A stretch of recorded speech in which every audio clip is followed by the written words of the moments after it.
We wanted to make two separate worlds. We had John Wick's world where he was in love with this woman and he's living like a normal life. And then once he goes into this assassin hyper-real world, it becomes like a graphic novel. And so the situations are heightened, the characters are a little over the top, the costumes are a little bit heightened, the world is pushed.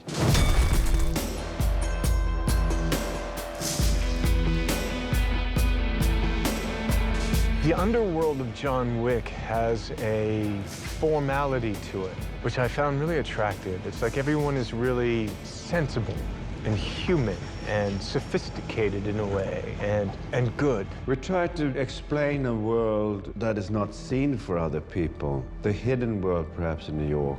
But it's the same wherever you go. I would say John Wick explores a very dark, seedy underbelly of New York City. It is one of violence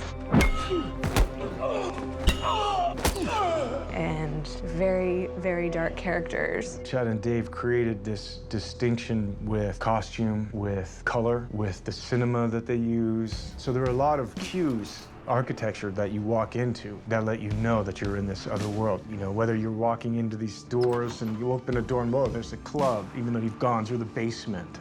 You know, the underground world of Hitman has been captured by this boutique hotel. Continental, baby. I play the hotel manager of this hotel that is basically a hotel for some of the most dangerous criminals and killers in the underworld. And I'm kind of the gatekeeper there. It is a pleasure having you with us again, Mr. Wick. And this is where there's, you know, the assassins in the underworld go to relax. And no business can be done there. It's the central hub for where you want to go if you're a bad guy. The Continental itself is like a safe ground, safe house. You go there, you take off your shoes, you can relax, you make your contacts, you make your deals. Anything off those sacred grounds, fair game. But on those grounds, you behave. No. And anyone who breaks those rules, as we find out, pays heavy penalties. You know, it's this very, like, isolated, crazy world that it actually makes you wonder if there are places like this. Everyone can go, be safe for a second, sanctuary, and have a good time at the speakeasy. And you enter with the gold coin. Apparently, if you have a gold coin, you can pretty much get in there and get anything you need. The gold coins are, in a way, sort of the private credit card. The gold coins are kind of like your entrance into the world. Not only do you have to have the wealth to be in this sort of underworld, you have to have that type of wealth where you can drop $1,000 and enter these places, but it's more of like a membership. We deal in a currency of gold. Gold coins are passed amongst us. Goodbye, Charlie. This special group. Yeah.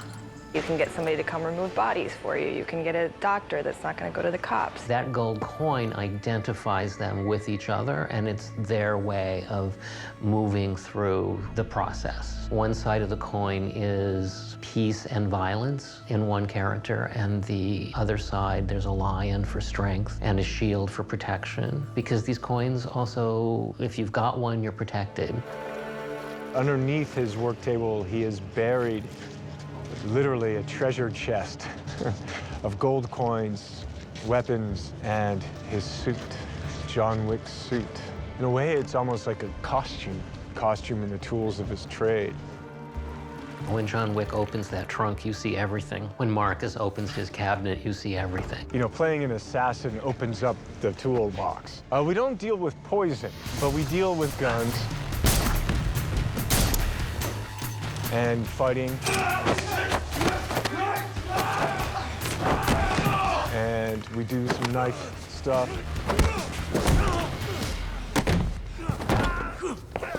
The character as well, you know, can kill with a car.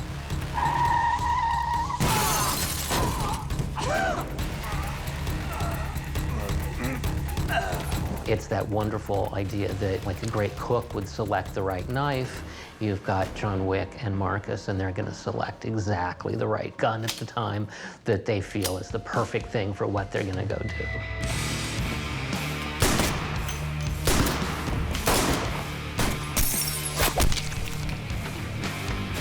We've created a world that's different, and we've approached the project in a different way, and it'll feel fresh and unique, and that's all you can hope for it.